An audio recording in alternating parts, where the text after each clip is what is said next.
Home to the oldest rainforest and the tallest twin buildings in the world. With a population of 30 million and counting, Malaysia is a country that has developed far from its early origins. A nation of diverse ethnicity and a melting pot of cultures from the pages of history. Located along the Straits of Malacca, Malaysia has for hundreds of years been a centre of trade for shipping lanes from all over the world. It was this fact that also made Malaysia and Singapore of strategic importance in World War II. Long gone are the days of colonial rule. Malaysia has now grown into a fast-developing nation with a dynamic economy and infrastructure to accommodate the needs of a modern nation. It was, however, not always the case. Before being called Malaysia, Malaya was a British colony along with Singapore. The fight for independence of this nation began after the end of World War II, when the locals wanted a self-governing nation free from the British Crown. With local administrators and council of rulers seeking a peaceful way to reach independence, another armed movement was in the form of the Malayan Communist Party, or MCP, which sought to attain it by forcing the British out and installing a communist government. In 1948, with the killing of 3 European plantation managers, the movement became an all-out guerrilla-styled campaign against the British. This then became the Malayan Emergency.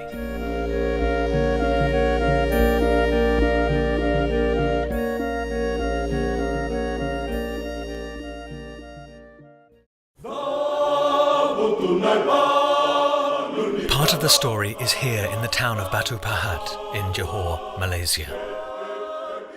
Since the end of the emergency, Batu Pahat has grown to become a centre of manufacturing, education, and with a population of 500,000 and growing, it is now an important component for the development of the state and for Malaysia as a whole. In 1953, Batu Pahat was the scene of heavy fighting with the communist insurgents and a gathering of Commonwealth troops from various countries. Amongst them were troops from the small island nation of Fiji in the South Pacific. Fiji is an archipelago in the South Pacific, about 2,000 kilometres northwest of New Zealand's North Island. Made up of a diverse population of 860,000 inhabitants, with approximately 330 islands in total. This small collective of islands has a proud history of bearing fierce warriors. Its capital city of Suva has seen the departure of its fighting men going abroad to wherever they are needed, serving under the British Crown, and in recent years under the banner of the United Nations. In 1952, a small group of them departed its shores and boarded a ship bound for what was then pre-independence Malaya. Their mission was to join the collection of Commonwealth troops serving in the jungles of Malaya to combat communist insurgents in the hope of stopping the spread of communism, which was the predominant problem in Southeast Asia after the end of World War II. I was a very young fellow at that time. I was only 11 when they went to Malaya for that campaign, and I remember the excitement of that move. The day that they left Fiji, they marched through the Suva to the wharf and the embarkation on the troop ship that was taking them to Malaya. That is what I remember as a child. One such person in the Fijian group was Manoni Vavalagi Dale Tuikama Kora Vulavula, who was serving with the Fijian battalion in Malaya. He was 17 years old when he arrived. In 2013, he published a book called The Malayan Campaign. The book, which was launched by the Prime Minister of Fiji, tells his historical accounts when he served in the jungles of Malaya, based in the then small town of Batu Pahat. Keeping a diary with him since he arrived in 1953, his hope is that future generations of Fijians will remember the group of men who went to a foreign land and fought for the British Crown to combat communist insurgents in an accurate historical account. It is important for me to store this information for my future generation, but they must be recorded accurately, and the time and the reason why this information is recorded. One thing I've been doing all along since 1953 is to keep my diary record. So I have stored facts in my, no one will ever dispute that. So what I want to do is, when I write, I make sure that I write the truth, so that my children will not be misled, so that they know what is the right thing to do. Our history, Fijian history, when I say Fijian, I'm talking about the indigenous Fijian, we never had any written history. So this would be the first time someone sits down and writes something. We're known for that we provide good men in the field who do their work, who are professional, who can fit in with other troops. So for us, maintaining that standard, that's the challenge. You can be referred to as a warrior nation, but you've got to maintain that standard and keep on maintaining the thing. And that's hard work. But we've been successful in a sense. But the thing is, we have to keep on looking at our procedures, looking at what's changed in the area of operations, look at the improvements, look at our recruiting. But that's the thing. It's a constant look over, and then improve. The call to arms began with a recruiting move that started in January 1951, gathering young men from villages and towns across the Fijian Islands. Traditions were followed as the request was conveyed to chiefs from all the major islands, stating that King George VI had requested a formation of a battalion for foreign service in the name of the king. Young, able bodies from all over volunteered. This was what differentiated the Fijians from most others. They enlisted with the wholehearted belief that they were serving their God, king, and country. There was a popular saying that these fellows were recruited from the villages. They were recruited from the villages because they wanted to spread the participation of the Fijians to all the provinces of Fiji. So the country as a whole was involved. And they were able to do that with the Second World War and particularly with the Malayan.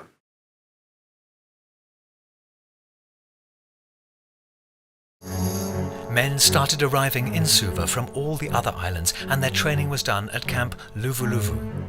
The men, unaccustomed to military training and life, were to become a special, newly formed regiment to serve in Malaya. They were called the 1st Battalion Fiji Infantry Regiment, or 1 FIR.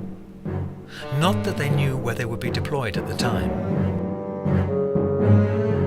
Prior to this, a request was made by Ratu Josefa Vanayaliali Sakuna to King George VI at Buckingham Palace in London.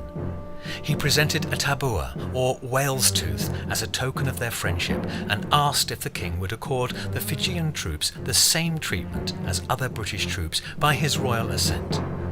This meant that the Fijian troops were to be viewed as equals to their British counterparts in all aspects. This request was accepted and later became apparent when the troops reached Malaya.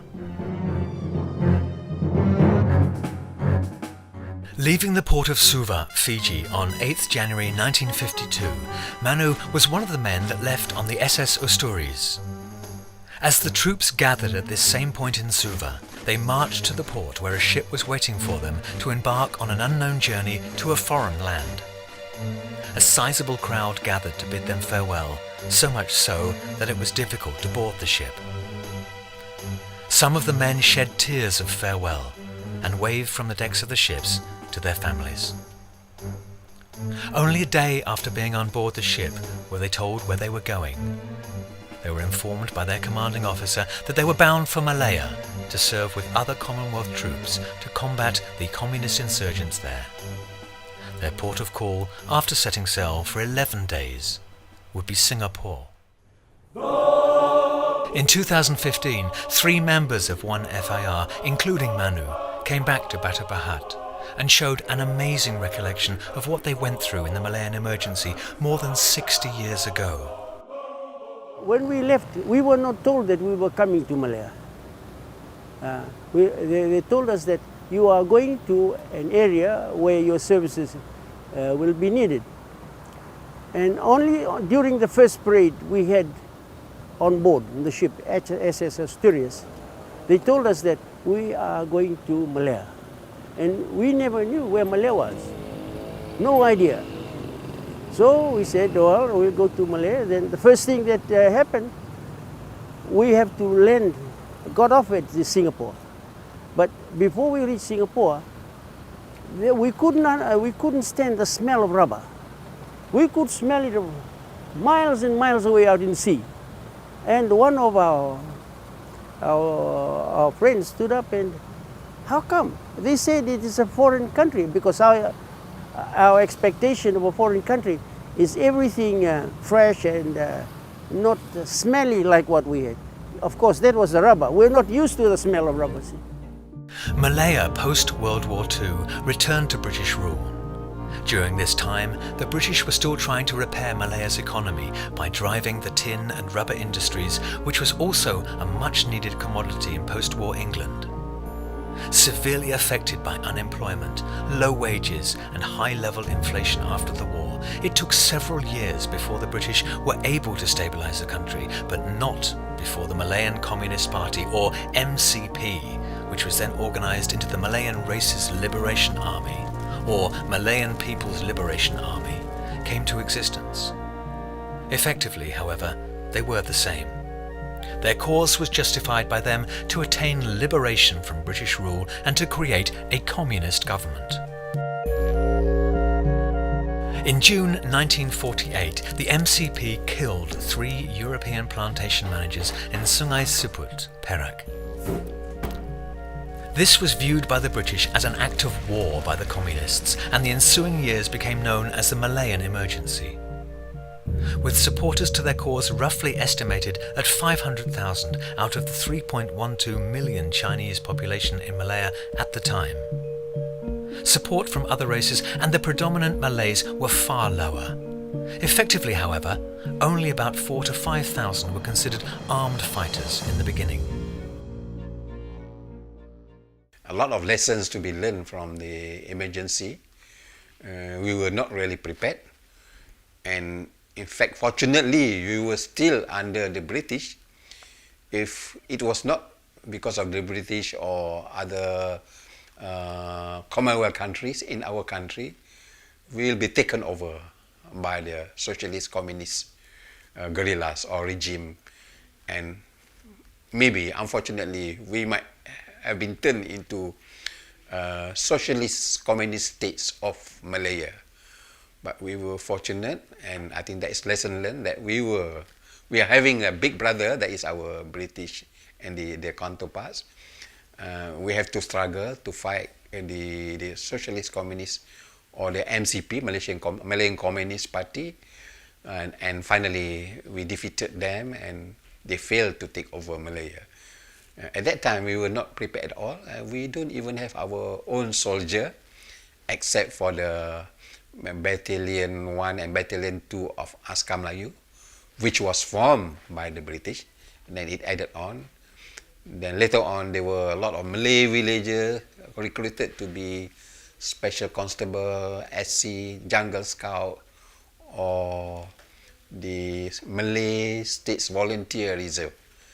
Quite a number of them and joined because of that emergency. Everybody was prepared to go to wear uniform, to carry arms and to fight against the communists.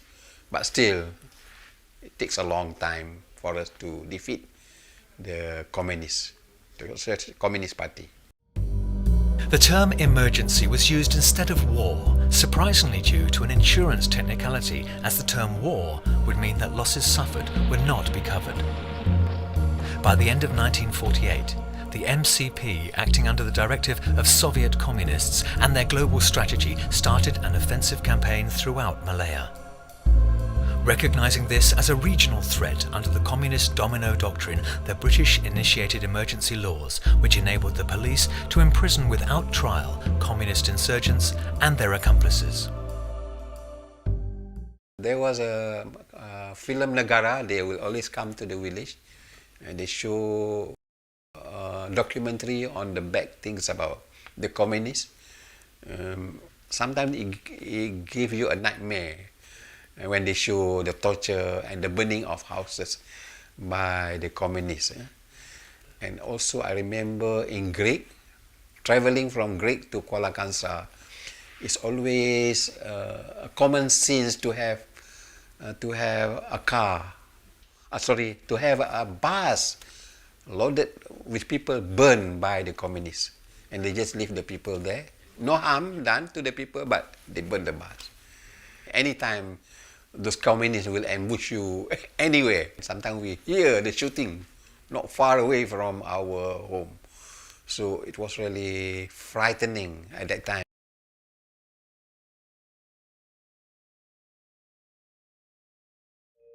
At the start of the Malaya campaign, the British had 13 infantry battalions in Malaya, made up of British, Gurkhas and 2 Royal Malay regiments. It was deemed too small to deal with the threat of the insurgents, hence additional troops were brought in from the rest of the Commonwealth, which then included the men of the 1st Battalion Fijian Infantry Regiment. We left Fiji on the 8th of January 1952 and we arrived in Singapore on the 19th of January 1952. 11 days, 11 nights, continuous sailing. Then when we arrived, we went and based at Nisun Garrison for familiarization on the kind of weapons that we are supplied with. Then after 3 months or 2.5 months, we were then moved to Ultiram across the causeway to Johor State. We based in Ultiram for about 3 months. Then we move into the operations area. The operations area, our first operations area is in Negeri Sembilan in the town of Bahau. The war in Malaya became a guerrilla-styled confrontation. This was based on the training that the MCP secretly received from the British when the Communist Party were involved in fighting the Japanese in World War II.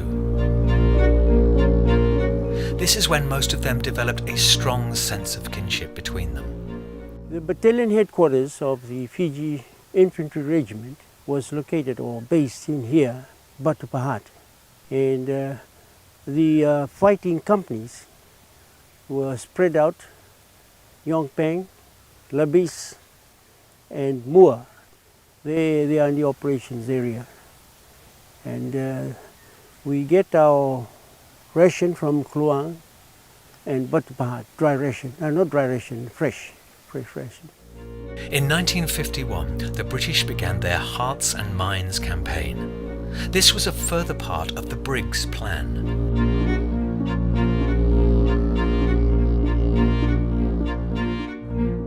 Yongpeng was a notorious area, a very dangerous area. General Templar asked the battalion, commander, to bring the battalion back to Yongpeng. That time, we were at Negeri Sembilan in Bahau. He wanted the battalion, the Fiji battalion, to come. No any other battalion to come here. Now, because of his faith, he believed that only the Fiji battalion could combat the strength of the communist terrorists that were creating a lot of problems for the people here. The enemies and the people in the villages, kampong, they are the same people. You can't tell which one is the enemy. This is the most dangerous thing because they could be taking out information to the enemy without you knowing. It is a different feeling because, you know, as you can hear, commercial vehicles coming up and down, up and down. It doesn't give you the creeps like before when you know the enemy are peeping from somewhere. The brig's plan was to cut off the insurgents from the supply of food and support from the rural population. He recognized that it was the terrain of Malaya that made combating the insurgents difficult due to heavy jungles and the spread out squatter communities near the jungle fringes. One aspect of the plan was the forced relocation of settlers into new villages which were guarded by the police. It involved moving 500,000 rural Malayans, of which some 400,000 were of Chinese ethnicity. These new villages still exist today, but are obviously no longer guarded and have developed into large towns. They relocate the Chinese quarters into one small community, but then they were later on more advanced than the Malay villages. The Chinese new villages at that time, 1950, 60, already got their electric supply or water supply, whereas the Malay villages were being left behind. Only mid-60s or towards 70s only we get the electricity and the water supply. They were more advanced economically, infrastructure-wise. The Malays perceive the Chinese, the townspeople, as friends. Those people, the shopkeepers, people in towns, as friendly people. They are not sympathetic with the communists. The Malays consider the communists as a different group of people altogether, and they understand that most communist Chinese, whom they are familiar with, the shopkeeper, they don't support the communists. The perception was that Malay, Chinese, they are living together harmoniously, cordial, but that is another group, a third group, whom even the Chinese do not want to associate, or the Indians do not want to associate with those communists. So it was a harmonious life, and there was no inter-ethnic conflict or problem whatsoever between the Malays and the Chinese in the local context. With the killing of the British High Commissioner Sir Henry Gurney on 6 October 1951, most of the population in Malaya then rejected the Communist Party's cause. What the MCP did not realise was that most Malayans then still liked the British, and though they sought independence, it was not through violence that they wished for that to happen. In 1952, Sir Gerald Templar became the commander of British forces in Malaya. It was during this time that the Fijians arrived in Malaya as part of an organised Commonwealth army combating the insurgents. Sir Gerald Templar was credited in having an astounding success with his tactics. In 1952, the Fijian Regiment arrived in Batu Pahat. That was the first time the Batu Pahat people have ever seen Fijians. Well, they were a little bit bewildered. Why?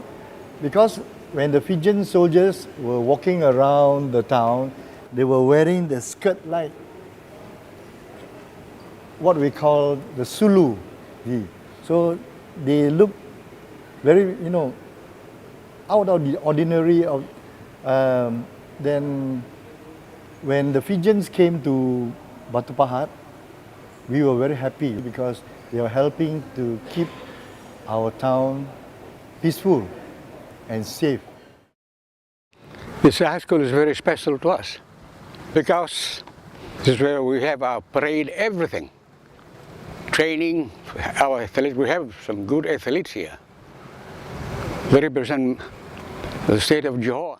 Fijians were very active in rugby as well as athletics.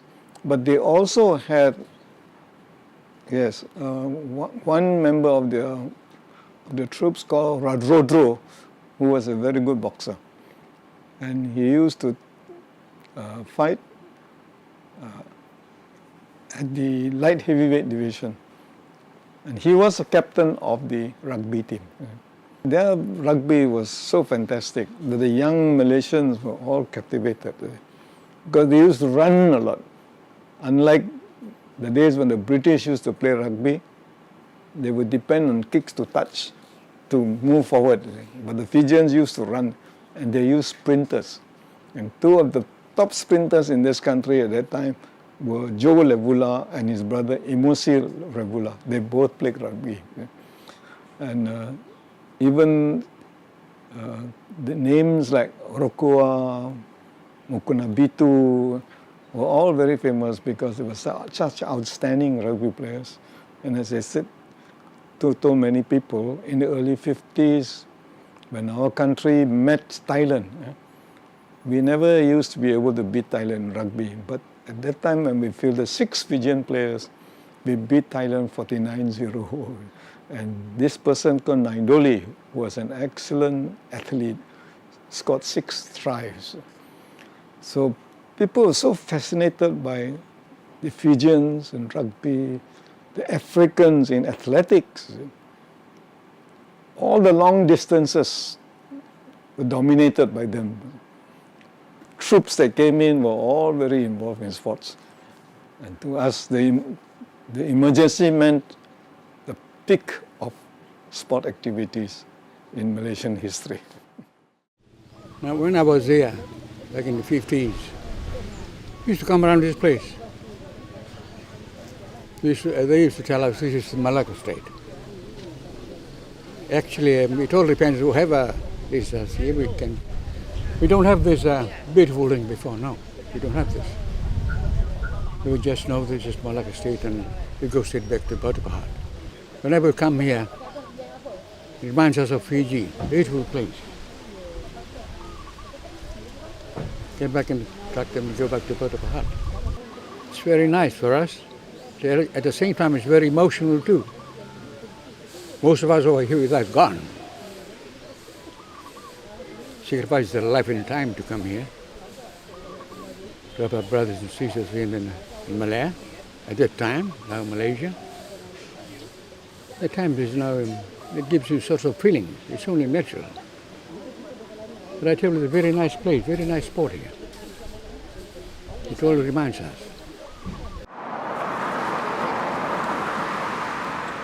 Batu Pahat has changed completely from what we saw when we first landed here. Way back in 1952, this is a town, a center of town. It is now, I think, a city. And a lot of people here, we never expected them to be around. And so many buildings. And the town has expanded a lot. And we are very happy that we given an opportunity to come back and see Batu Pahat again.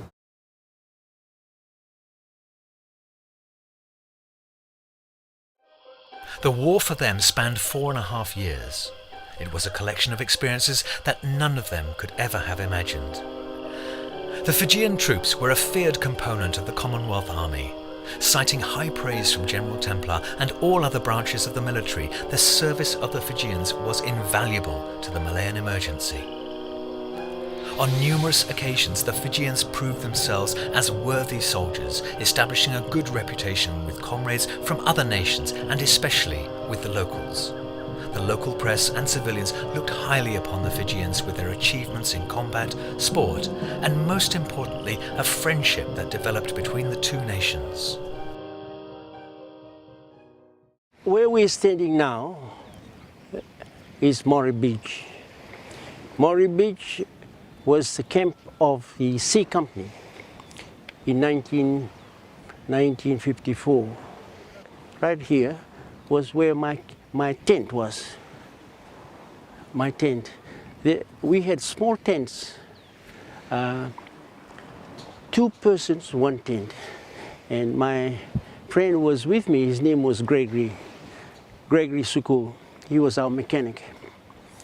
And it so happened, at night, we sit here at moonlight, and we see the boat going towards this way, the Malacca Strait. Our troops were all in Batu Pahat. The enemy that we were supposed to attack, this would be an ideal strategic location. All of us who came here, we felt at home because, well, the sea is there. Not the jungle, it's the sea.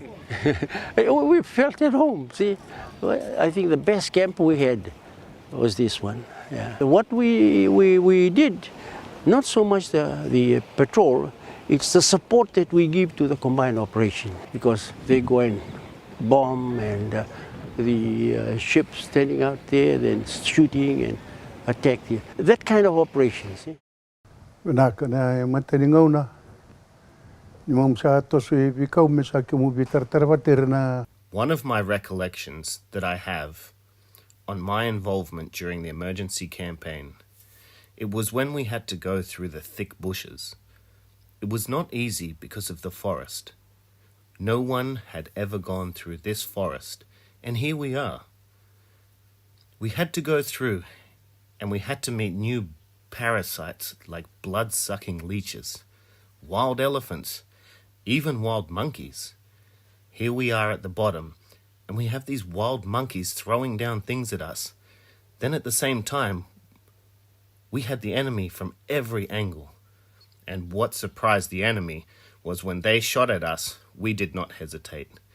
We ran towards where the shooting was coming from, and we shouted and yelled. This is what had surprised the enemy. Something they had not expected of us. Once we were in a helicopter and we were being offloaded onto uncleared land. We had to jump out using parachutes. Our leader then was Sergeant Lucas, who had instructed us on what to do once you land. Unfortunately, one of us got stuck in the trees, but somehow we managed to get him out. See, this was a new thing for us. Especially, we were not told of what to expect as we came into this campaign. Once we were asked to take a walk in search of the enemy, and our leader, Ratu William, asked us to cross one of the longest swamps, and in the morning, we crossed the swamp at about 10 o'clock in the morning. Come 4 o'clock in the afternoon, we were still in the middle of the swamp, and we had not even reached the other side of the swamp. It was prohibited then to be on land after 6 in the evening. So we could not do anything else, so we just had to remain in the swamp the whole night from 4 o'clock in the evening to 6 o'clock in the next morning. In the cold, and all the other elements that came with the cold whilst in the swamp. At 6 o'clock in the morning, we had to come out and we continued with our journey. There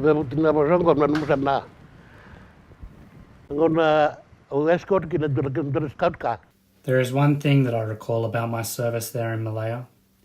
Once, when I was sent to escort the scout car to Singapore, and on the way, it slid into a rice field. I was inside with my driver, and we got stuck. In this period, I had tried to open the door. As much as I tried to open the door, it was so difficult because of the mud it was getting into the car. So I kicked it open, and somehow, miraculously, we managed to get out of the car, my driver and I. And that was one incident which has never been erased from my mind, because that was the moment that I nearly lost my life. I was based there in Yongpeng in B Company, and one thing I could recall was that we were ambushed and 8 of my colleagues were killed. And from that, we had to be relocated to some other places apart from the other teams that had remained in our place called Kota Tinggi, the original place we were based at.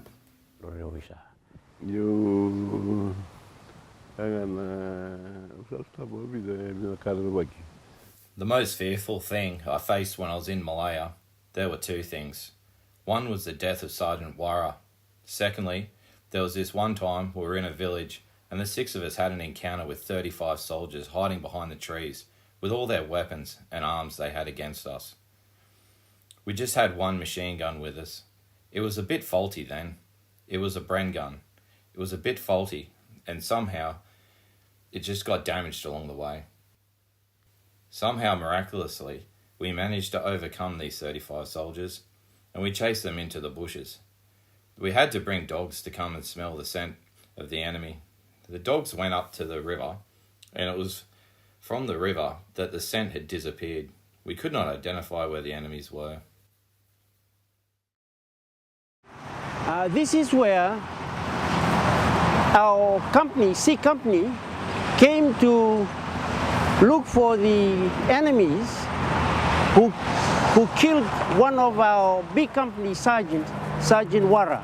When we arrived here, we got off on the road and we walked towards this was a swamp before. I could hear the shooting. I thought they've shot the enemies, but it was the other way around. And the one that got hurt very badly was Samu. Then we carried him here and put him in the jeep. The blood was shooting on him. I took off my shirt. I had only my short. Took off my shirt, then I tied it here, see if I can stop or reduce the flow of blood. And when we arrived here, it was an emotional feeling, personally for me, when I saw 20 English soldiers standing by with their shirts off, getting ready. They're all ready to give blood, to donate their blood. So momentarily I realized a human being is just one. It's just the language and the skin. That is where we differ. The medical orderlies and the doctors, they rush out and took him straight away to the theater and worked on him. So I felt very relieved that I've handed over the injured person or the wounded person to the medical authorities, and I went back, drove back to Yongpeng from here.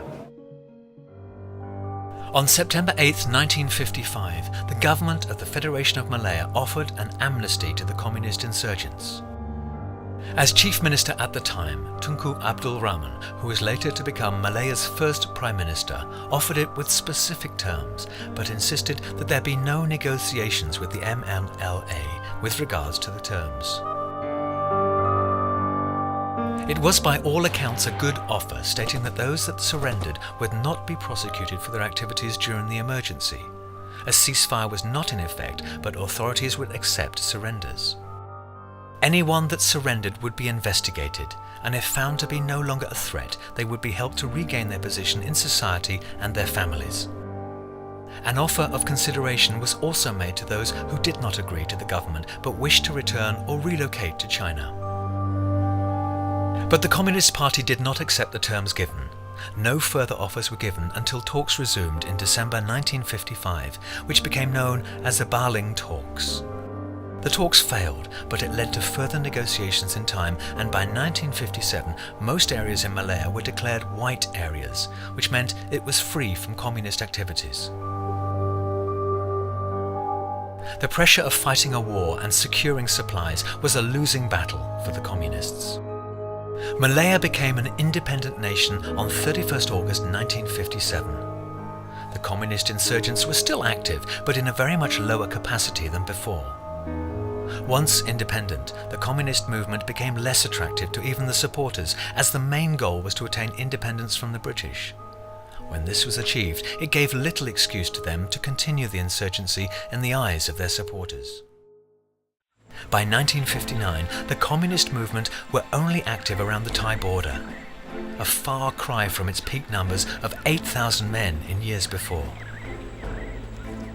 Officially, however, the emergency was only declared over in 1960. In the 4 years of Fijian involvement from 1952 to 1956, some 1,600 Fijian troops served in Malaya. 25 Fijian troops died in combat in Malaya.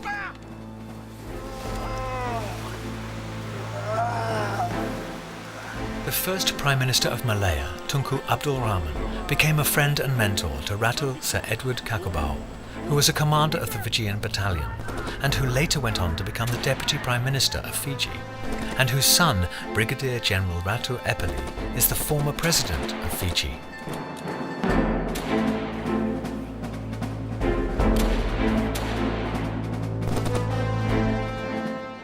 The Fijian troops that served in Malaya during the emergency returned to Fiji in 1956. They were met by their friends and families who were waiting for them, and a celebration was held to commemorate their return. It was held with full military traditions combined with the local traditions. Their return was a joyous moment, but having been away for so long, most of them had developed lifelong friendships with their colleagues.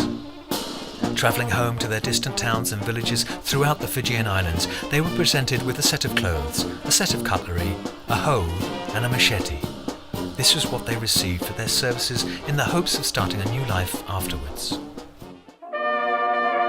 There is a popular song in Fiji called Bula Malaya, which was written at the time the Fijians served in Malaya. A testament to the close friendship the two nations have that are told by the stories of those who served here. Those that returned to Fiji and those that gave their lives for the struggle against the communist.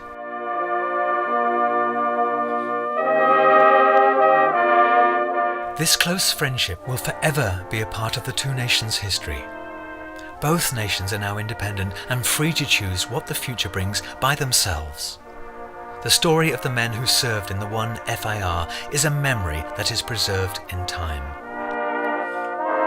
These men coming back to Batu Pahat shows that even through the toughest of times, good things do become a reality, and that nations even far apart can indeed be close in our minds in hopes of creating a better future for all coming generations.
No